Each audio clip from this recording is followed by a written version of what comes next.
আসসালামু আলাইকুম এভরিওয়ান, সবাই কেমন আছেন? আশা করি সবাই ভালো আছেন। আজকে আপনাদেরকে রমজান স্পেশাল কোনো রকম ডাল ব্যবহার করা ছাড়াই খুবই মজার একটা বড়া তৈরি করে দেখাবো। অনেকেই আছে গ্যাস্ট্রিকের জন্য কোনো রকম ডালের বড়া খেতে পারেন না বা বেসনের কোনো আইটেম খেতে পারেন না। চাইলে আজকে আপনারা এই লোভনীয় সাবুদানা বড়াটা খেতে পারেন। চলে যাচ্ছি রেসিপির মূল পর্বে। আমি এখানে হাফ কাপের থেকে একটু বেশি হবে সাবুদানা নিয়েছি। এটাকে ভালো করে ধুয়ে আমি ভিজিয়ে রেখেছি। তারপরে এটা একটু বড় হয়ে যাওয়ার পর এখানে 10-12টি কাঁচামরিচ কুচিয়ে দিচ্ছি।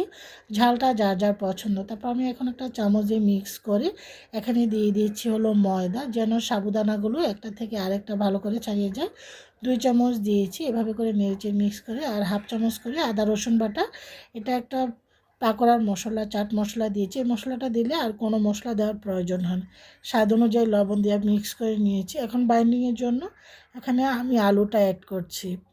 আলুটা দিলে এটা টেস্ট আরও ভালো আসে। আপনারা চাইলে স্কিপ করতে পারেন। আপনারা এখানে অন্যান্য কিছু দিতে পারেন, ভেষণ টেসনও দিতে পারেন। তো এখানে দিয়ে দিচ্ছি হলো পেঁয়াজ। এখানে আমি হাফ কাপে থেকে একটু কম হবে পেঁয়াজ। এখানে দিচ্ছি হাফ কাপ ধনেপাতা দিয়ে এখন ভালো করে আমি মিক্স করে নিচ্ছি।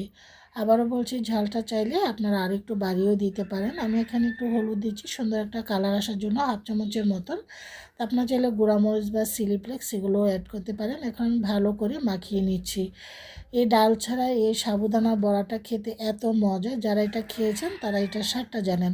আমি এটা মাখানো হয়ে গিয়েছে। এখন আমি বড়াগুলো গোল গোল করে নিয়েছি। আমরা যেরকমভাবে কাবাব বানাই আমি ঠিক ওইভাবে বানিয়ে দেখেছি। একবারে এগুলো বানানো যায়, খুব সুন্দরভাবে কিন্তু এটা সেট হয়ে যায়। এভাবে করে আমি সবগুলো, এই যে দেখুন, একটা প্লেটে বড়াগুলো বানিয়ে নিয়েছি।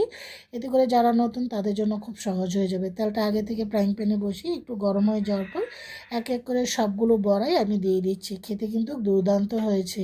লোভনীয় সাবুদানা বড়াগুলো আপনারা এই রমজানের মধ্যে যারা ডাল খেতে পছন্দ করেন বা ডালের বড়া খেতে পারেন না, আপনারা চাইলে এভাবে সাবুদানার বড়াটা দিতে পারেন, বানিয়ে খেতে পারেন। খেতে অনেক মজা। এবং যেহেতু সারাদিন রোজা রাখার পর অনেকের গ্যাসের প্রবলেম হয়, ডাল জাতীয় কোনো খাবার খেলে সাবুদানার এই বড়াটা খেতে পারেন বা পাকোড়াটা খেতে পারেন। এখন আমি এক এক করে উল্টিয়ে দিচ্ছি। খুব সুন্দর একটা গোল্ডেন কালার অলরেডি চলে এসেছে আর খুব সুন্দর একটা গন্ধ বের হচ্ছে। অতিরিক্ত মশলা দিতে যাবেন না। দেখতেই পেয়েছেন আমি কী পরিমাণ মশলা দিয়েছি। এই ধরনের পাকোড়া বড়া যদি আপনি অতিরিক্ত মশলা দেন, এটা ক্রিসপিনেসটা থাকে না, বেশিক্ষণ রেখে খেতে পারবেন না, উপরটা একদম নেতিয়ে যাবে। এভাবে করে সবগুলো বড়া আমি এক এক করে প্যাচোলাটা দিয়ে উল্টিয়ে দিচ্ছি। আস্তে আস্তে দেখতে পাচ্ছেন খুব গোল্ডেন কালার চলে আসছে। আর একটু দেখুন ফুলে কিন্তু ডাবল হয়ে যাচ্ছে। এই যে আমি আবার উল্টিয়ে দিচ্ছি।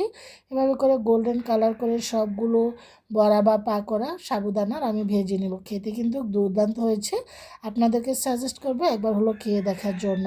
তো আমার কিন্তু সাবুদানা বড়া বা পাকোড়াগুলো হয়ে গিয়েছে। আমি একটা স্ট্রেনার নিয়েছি, নিয়ে এখন এভাবে করে তেলটা ছাঁকে দিয়ে উঠিয়ে একটা প্লেটের মধ্যে সার্ভ করেছি। আলহামদুলিল্লাহ, এত সুস্বাদু একটা বড়া বা পাকোড়া হয়েছে সাবুদানা, খেতে অনেক মজা হয়েছে।